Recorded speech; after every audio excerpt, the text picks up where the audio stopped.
Black as the Night. By Alice Drayton Farnham. Weird Tales, November 1952. But somehow, said the housekeeper slowly, somehow I don't rightly feel that creature is a dog. Her pleasant face was troubled. Behind the steel spectacles her eyes wore a puzzled, thoughtful look. It's more as if she was human somehow, human as you or me, but bad. Bad all the way through. The grocer's man, on his weekly visit to the lonely house by the sea, looked uneasily down at the great black beast stretched out in the doorway, its unwinking amber gaze on the white lane that led into the London high road. "Look at her now," said the housekeeper in a low voice, "watching that road like a jealous woman. Oh, it's fair give me the creeps, I tell you, knowing what I know, and staying here night after night alone with that beast." The grocer's man edged behind the table. "Oh, no fear of that. I've a good stout stick, you see it there in the corner, and I made sure to keep it handy. My husband will have me bring it. But it's not the likes of you and me she'd trouble with, and it's not her teeth I'm afraid of. It's the cunning mind of her, and what may happen now that his honeymoon's over and he's bringing his new wife home." The grocer's man brightened. "Coming today, ain't they?" Utterly indifferent, the dog continued to stare at the empty road that wound among the rocks, away from the cliff and the sea. "Ah," said the housekeeper darkly, "and stand in her shoes I wouldn't. Not for £1,000,000, George Otti." She dropped her voice, almost as if afraid the dog might overhear. "I remember what happened to his first wife, poor thing, right here on this very spot." "Suicide, wasn't it?" faltered the grocer's man. "Suicide, they called it. Only some said accident." "It was murder," said the housekeeper, half beneath her breath. "Murder down among those rocks, and no one the wiser but me.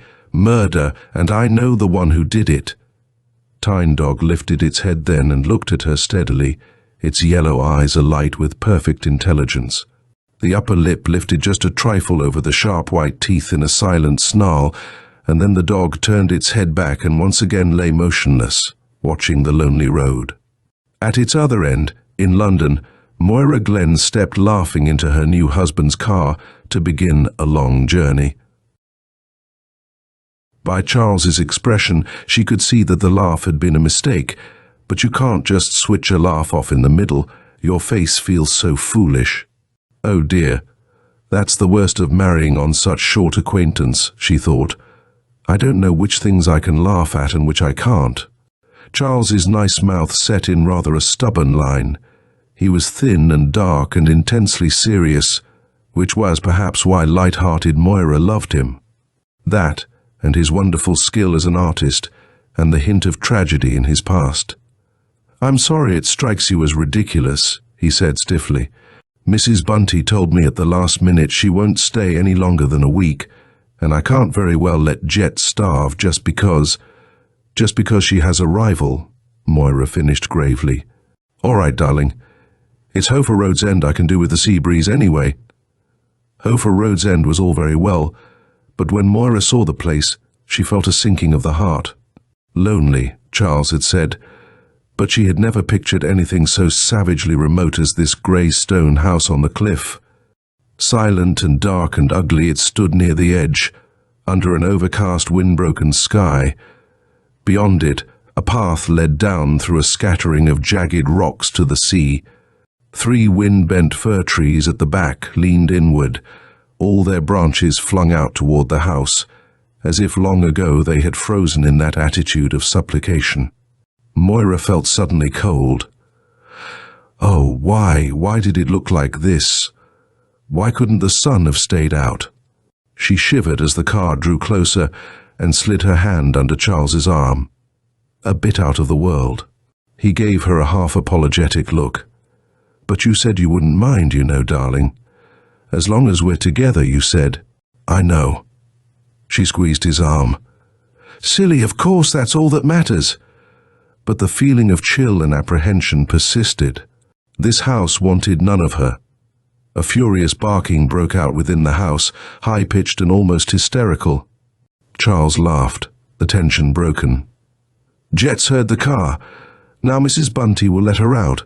The heavy front door opened slowly, and a black form came bounding out to tear round the lawn in widening circles, still barking wildly. "What a beautiful dog!" exclaimed Moira involuntarily. "She's taken 2 prizes." Charles's manner was offhand as he guided the car to a stop. "I've had her from a puppy, you know. That's 7 years. Jet continued to race about in circles, her fluid black body moving with effortless grace. Her pointed ears were laid close to her head. Her long muscles rippled under the smooth, silky coat. "She's a beautiful thing. I'm going to love her. But what's she running for?" "Showing off, for my benefit. Now she'll pretend I'm not here. It's a regular ritual. She hasn't noticed you yet." Slowing to a stop, Jet abruptly sat down, a tall, graceful creature with a fine economy of line that delighted Moira's artist soul. Conspicuously, she did not look at the car, but at a point 20 feet to one side of it. Her yellow eyes were fixed upon that point, with what appeared to be great interest. Only the erect alertness of the pointed ears betrayed her. "Born actress, isn't she?" Charles spoke with pride. Jet's head moved just a fraction. Her gaze wandered to the sky. A crow flapped across her range of vision, and she barked at it once rather mechanically. Charles stepped down from the car, and on the instant she had covered the intervening distance in 2 bounds. In a frenzy of joy, she leapt to his face 6 times before he could quiet her. Suddenly the dog stood back. Its body stiffened. Watchful, wary, hostile, the yellow eyes stared into Moira's. "Get out and make friends with her. Don't be afraid." "I'm not afraid." Moira was rather resentful as she scrambled out of the car. She held out a coaxing hand. "Hello, Jet. Good girl. Come then." Jet backed Ore, her eyes still intent upon Moira's. Her coat bristled almost imperceptibly. "It's no use, Charles." Something, reaction perhaps, caused an absurd prickle of tears behind Moira's eyelids. This overcast sky, this foreboding house, the unfriendly dog. We'll just have to get used to each other by degrees." Charles waved his newspaper at the stout, aproned figure in the doorway. "Back on time, Mrs. Bunty," he called. Smiling, Mrs. Bunty shook her head. She knew, and he knew, that she had stayed a day beyond her time, and that it was distinctly felt on both sides as a favor. Her presence was needed at home, and her bicycle stood waiting by the kitchen door. "I'm glad to see you back, sir. Bunty's been that impatient he's been ringing me all day on the phone. I told him I'd be along just as soon as I'd finished the clearing up." Yes, said Charles hastily. "We'll try not to keep you. My wife, Mrs. Bunty." Moira thought she saw an odd look of compassion on the housekeeper's face as she turned toward her. It lasted only a second, while Mrs. Bunty civilly acknowledged the introduction and withdrew, but still it was somehow disconcerting. "My own servants to be sorry for me," she thought with a trace of anger, of which she was immediately ashamed. Dinner was a rather silent meal, served with an expedition quite new to Moira, but to which she was later to become accustomed. The dog lay in a corner by the empty stone fireplace, chin resting on her outstretched paws, watching them steadily as they ate. "Mrs. Bunty's the salt of the earth," Charles said once. "Good yeoman farmer stock.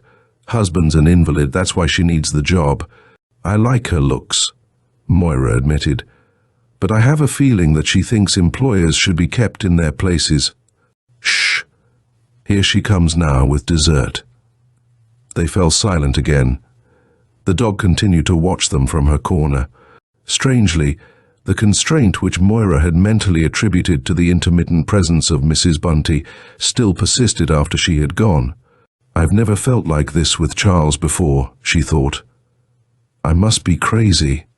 For a fleeting instant, she saw the lighted coziness of their room at the hotel, felt again the warmth and gay intimacy that had so lately been theirs, saw Charles's face bright with eager longing, heard the rumble and the clatter of traffic in the streets below that intensified their delicious isolation.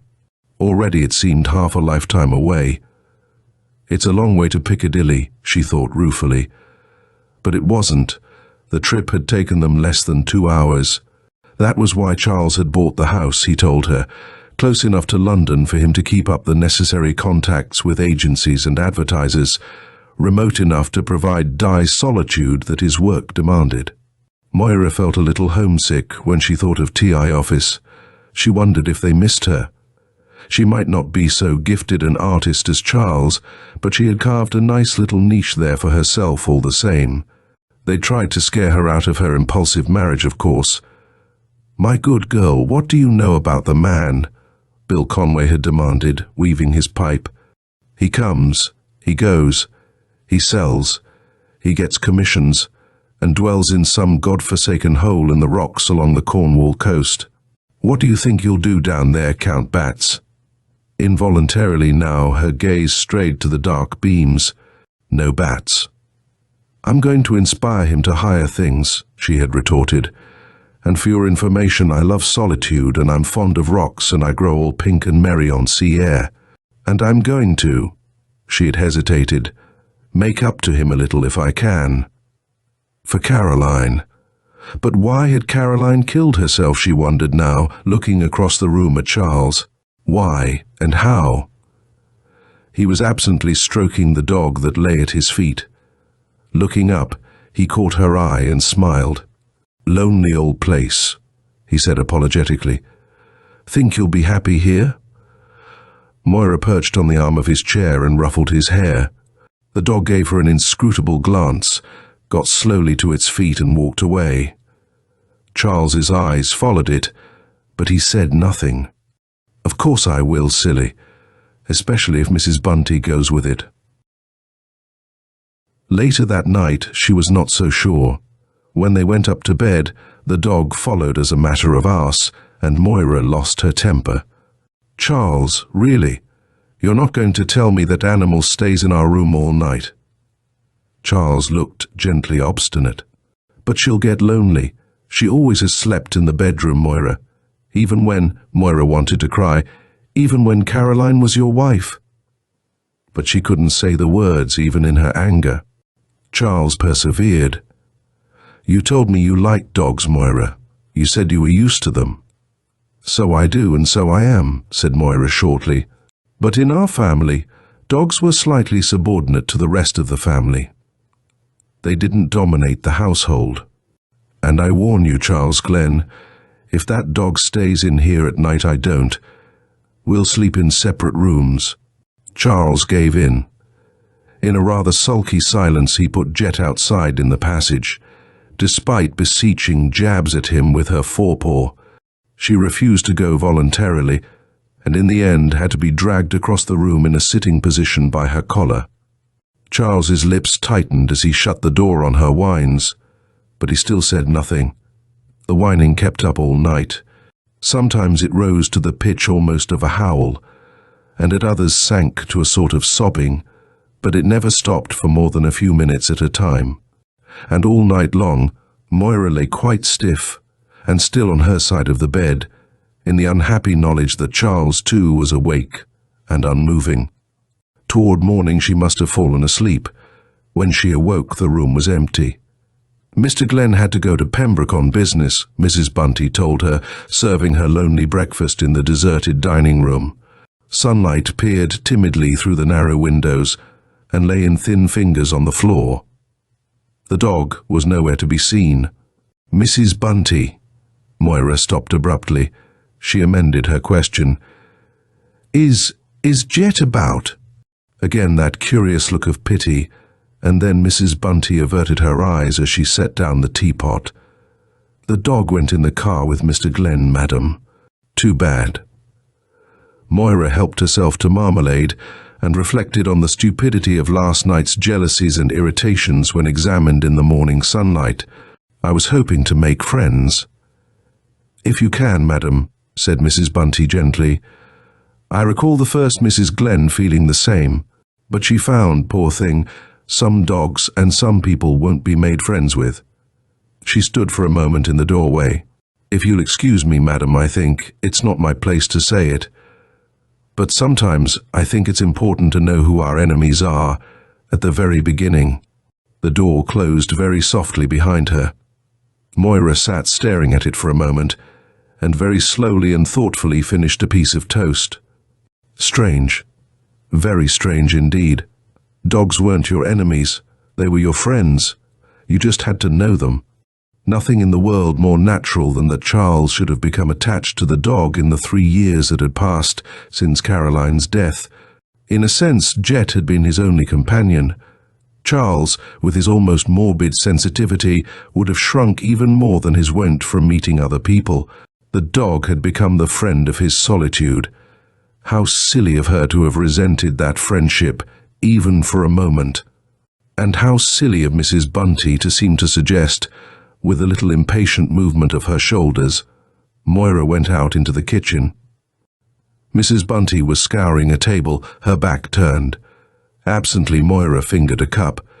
"Mrs. Bunty, how long has Mr. Glenn had this dog, Jet?" Mrs. Bunty straightened up. "I couldn't say exactly, madam. I know he'd had her, it might be 3 years before he married the first time. Then it was just 2 years after that." "I know."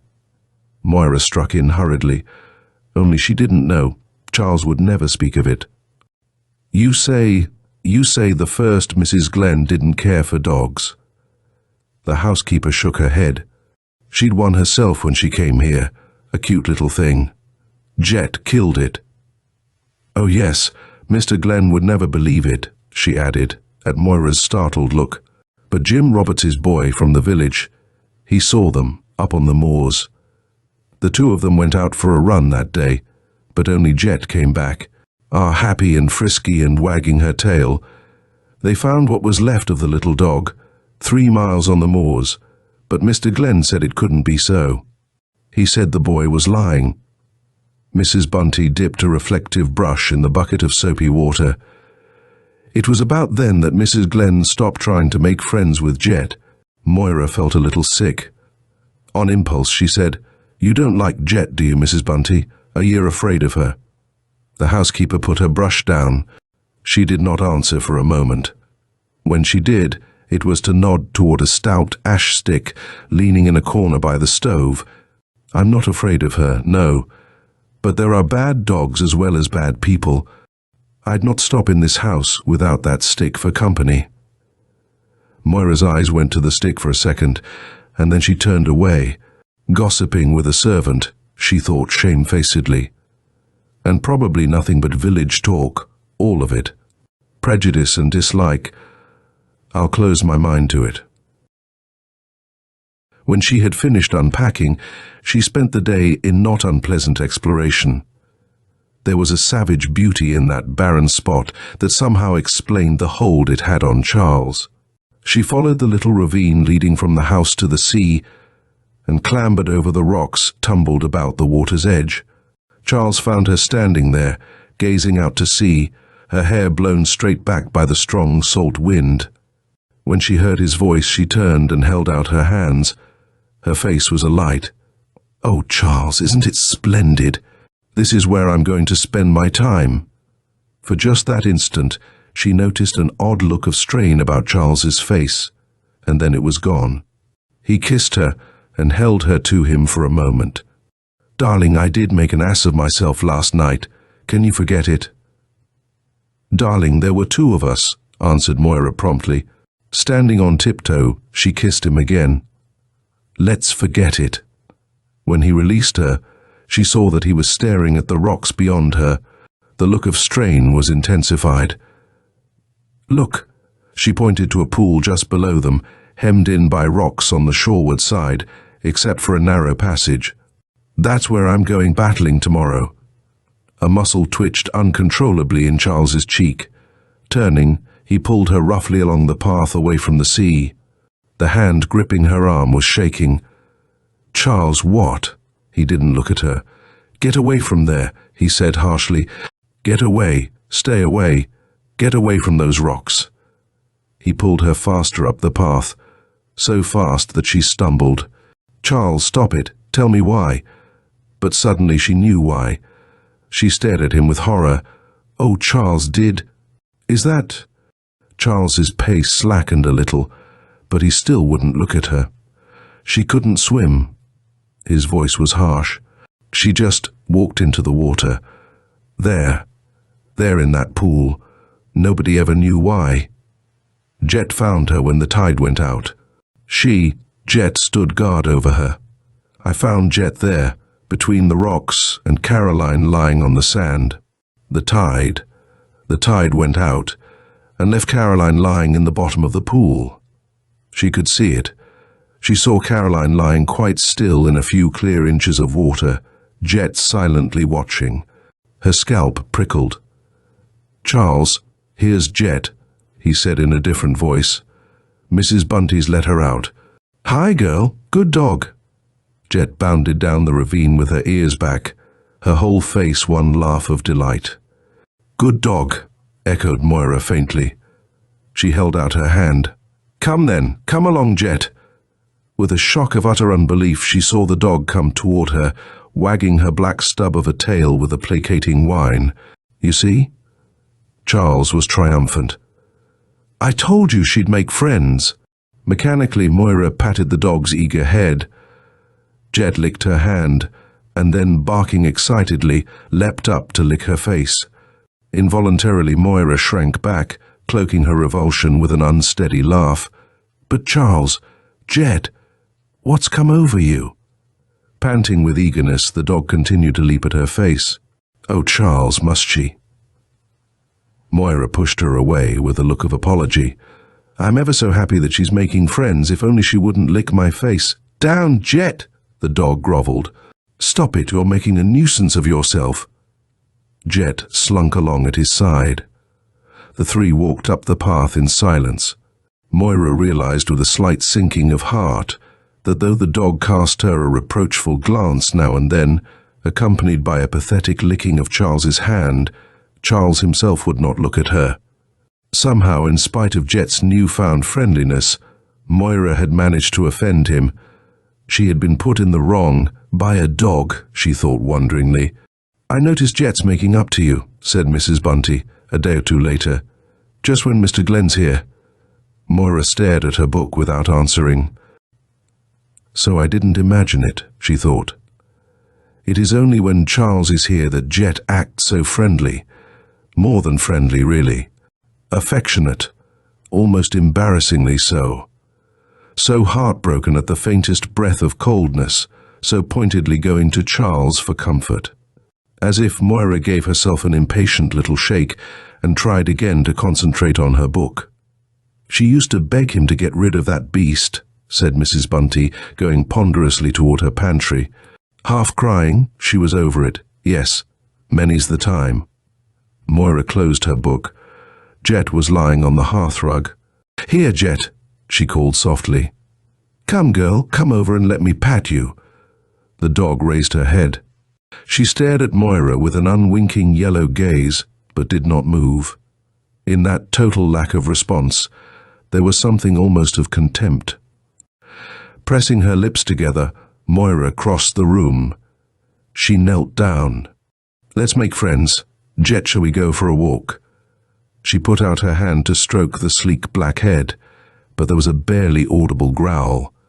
Almost in one movement, the big dog got to her feet and sprang away, her hackles bristling. Moira stared at her, her mind a confusion. Jet hadn't changed then. But why the pretense? At a sound still inaudible to Moira, Jet pricked up her ears. Moira scrambled to her feet and heard it too, the low deepening hum of Charles's motor turning down the lane. The dog dashed to the front door and began to whine, pawing at it in her eagerness. Moira stood beside the dose door and looked down at her.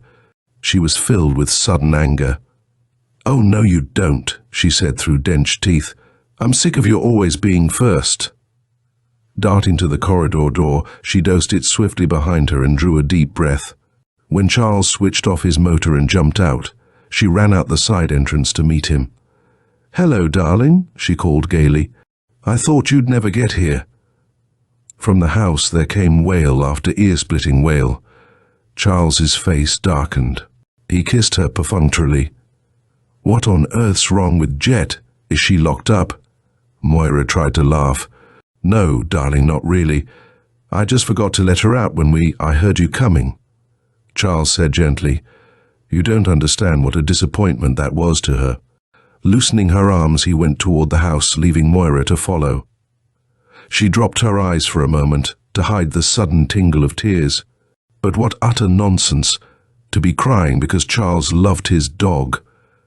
Blinking the tears away with a little shamefaced laugh, she hurried after him. Jet, released, was ecstatic. Like an arrow from a bow, she flew out, circled the house twice, and then leapt to Charles's face over and over, with an hysterical abandon not to be denied.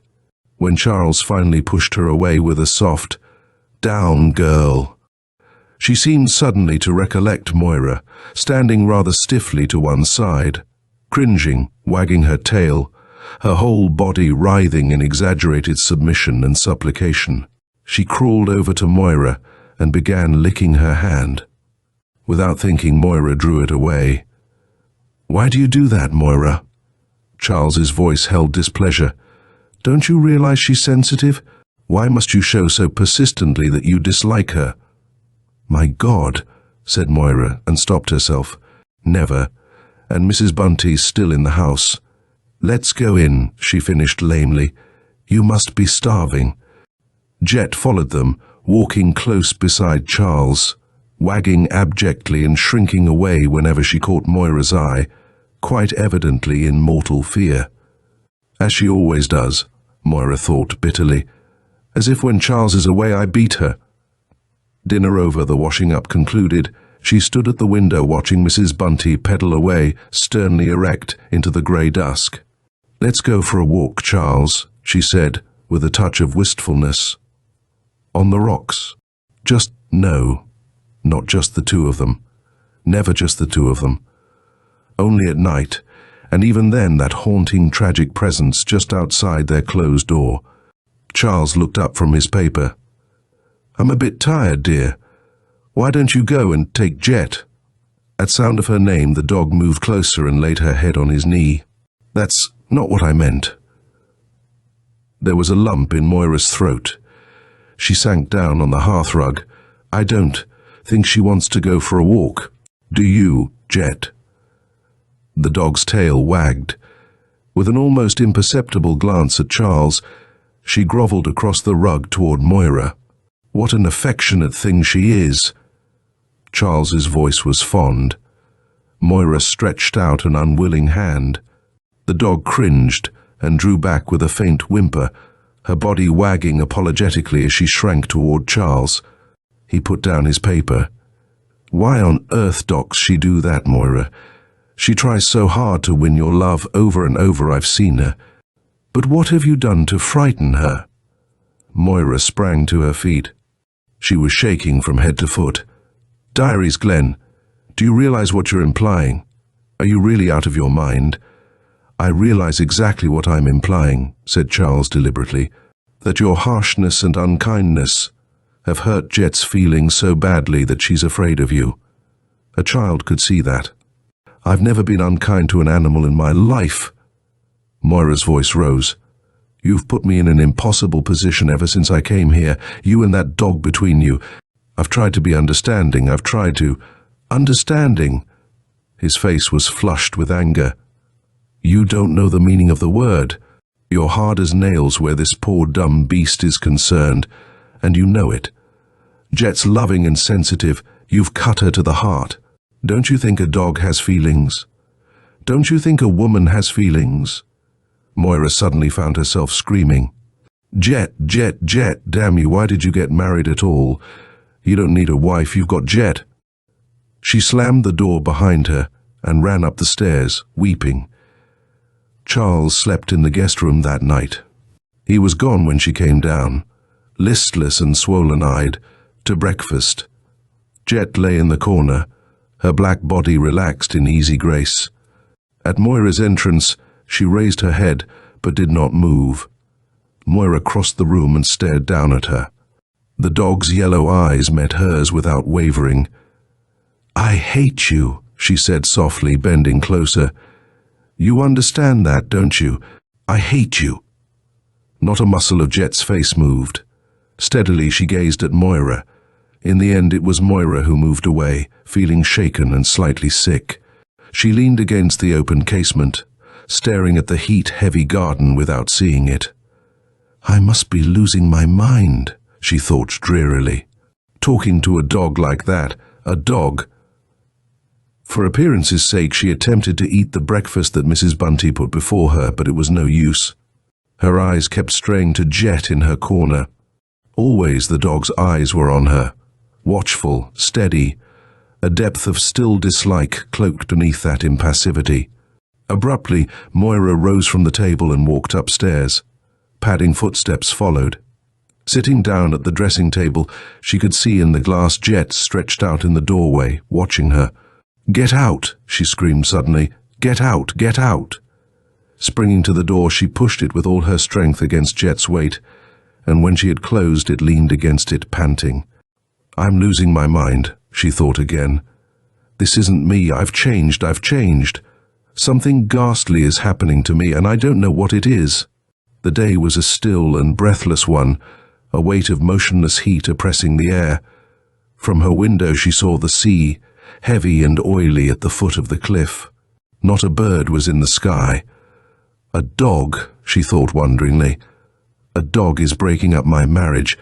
No, that's impossible. That's absolute nonsense. It's I, Moira Burton. I've had kittens and cats and dogs all my life, and a darling old pony named Whiffle." She walked the floor restlessly, without realizing that she did it.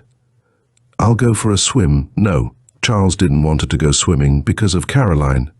Perhaps she could read. Perhaps if only Jet would die.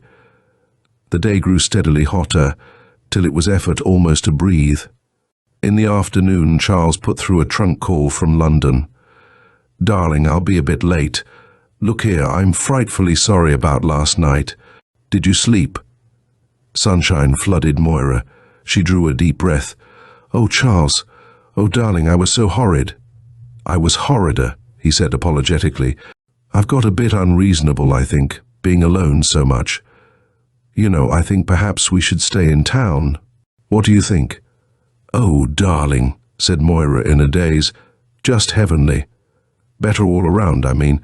You'd have company, and I imagine we could manage about Jet. Take her for walks and so on. Don't you? Jet." When Moira replaced the receiver a minute later, she felt curiously numb. Jet, always Jet. Wherever they went, always Jet to be a third. There was a slight movement behind her. She turned and looked at the dog, her eyes narrowing. "Oh no," she whispered. "You won't be there. He'll never know what carried you off, but believe me, my dear dumb friend, you won't be there." She felt strangely light and elated as the afternoon wore on. "I'll have an early dinner, Mrs. Bunty," she said gaily. "I'm feeling quite ravenous. And then you can go, since Mr. Glenn won't be home until late." When dinner was cleared away, she still felt restless and excited, almost feverish. She was filled with a continuing intoxication of a decision taken which cannot yet be confirmed by action. As she stood smiling by the drawing-room window, looking out with bright, unseeing eyes, Mrs. Bunty came in to bid her good night, her sensible hat set squarely atop her smooth head. She hesitated a moment in the doorway, regarding Moira with an odd concern. "I'm not just easy leaving you here alone, madam. If you'd like me to stay," Moira laughed. She felt gay and triumphant. "Not a bit of it, Mrs. Bunty. Run along home to your family. I'm off for a walk along the cliff." Mrs. Bunty took one step toward her. Her eyes held Moira's. "Madam, don't take that dog with you. Whatever you do, promise me you'll not take that dog with you, or here I stay." Moira wanted to laugh. Mrs. Bunty was so terribly in earnest. "All right then, I promise. I'll lock the door behind me." But when Mrs. Bunty had gone, her mood was a little deflated. The house was so very quiet. From the window she could see the lurid sunset. The water shone crimson as blood among the rocks. "I will go for a swim," she thought suddenly. "Charles is an old granny, but he needn't know. After all, I can swim." A few minutes later, she was slipping down the rocky path in her swimsuit, fastening her rubber cap. From the house behind her came a sharp, angry barking, and she laughed aloud. Silence followed, and then, as she was almost down to the pool, there was again the familiar sound of padding footsteps behind her. "Oh, bother," Moira said under her breath. "Jet's jumped through the window." For a moment she stood undecided, while on sky and water the crimson stillness deepened. Should she go back to the house and lock Jet more securely? She seemed almost to hear the housekeeper's warning voice again, with that note of curious urgency. Then she shrugged and laughed, turning once more to the sea as Jet came down the rocks behind her. It was really rather funny. She looked back at the dog with amusement. "I'm sure you're waiting, dear, for me to commit suicide too. What a hope! I can swim, you know." Silent, indifferent, the dog followed. When Moira had squeezed through the twin rocks that held the entrance to the cove, Jet sat down between them, her body blocking the passage. The overcast sky, fiercely lit by an angry sun, was red. Moira slid into the water, gasping at the coldness of it. The surf was rougher and stronger than she had expected, but she found it exhilarating and rolled over in the water, gasping with delight. The little pool was quite deep, the tide still coming in fast. There in the narrow confines of the rocks the waves seemed to break with intensified force. "I should have expected that," she thought, clinging for a moment to a rock while she got her breath. The red of the sky was fading, but the water was still like blood. "A fine idiot I'll look if a wave bangs me against a rock and bashes my silly head in." In a lull between waves, she loosed her hold on the rock and began swimming toward the passage. Jet still sat there impassively, silhouetted against the sky. Moira cast an uneasy glance over her shoulder. That big wave was rushing in fast. Best grab onto something. No, there was nothing to grasp. Faster, faster. She could feel the swell of it beneath her, lifting her up like a feather, and then cried out in pain and fright as the wave hurled her against the sheer rock wall of the inner cove. For a moment she lost consciousness. When she came to, choking and spluttering, she was clinging desperately to a tiny spar of rock near the water's edge. Her side was numb. There was a sickening pain in her head. The pool had faded to grey now, but around her the water was red. Dizzily, she tried to shake the water from her eyes. It was blood, the passage. She must get to the passage, drag herself somehow over the rocks and home. Bracing herself with one hand against the sheer rock, she made a weak essay to swim with the other. Her arm hung limp and lifeless beside her. For one instant, in a lull between waves, she thought dizzily, she heard someone calling. "Charles!" she screamed, but her voice was drowned in the roar of the incoming surf. With her one hand, she clawed at the rock wall, feebly pushed against it with one foot. Inch by painful inch, gasping and sobbing, she crawled toward the break in the rocks where Jet still sat immobile, watching her. It couldn't have been Charles, she thought dully. Jet's still here. Something in the dog's implacable pose struck her then with a cold thrill of fear. Against the red afterglow, between black enormous rocks, she seemed to loom huge against the sky. Her last reserve of strength carried Moira to the opening in the rocks. At the very second that she knew she could have kept up no longer. Crying weakly with relief, she started to pull herself out of the water. With a savage snarl, the big dog leaped suddenly to its feet, every hair bristling. Moira made one last attempt to clutch at the ledge, and the dog sprang. Recoiling, she lost her grasp. "Charles!" she screamed again, and knew it was no use. There was only Jet, and Jet had won again. Once more Jet would have Charles to herself. In the sharp clarity of imminent death, it all became plain to her. As she felt herself sinking, she looked again with a detached and wondering vision at that black, featureless outline between the rocks, and looked again in anguished intensity, and clawed again at the rock. For another figure was suddenly silhouetted against the fading light, a sturdy figure, with a stout club which rose and fell as the dog whirled around just a second too late.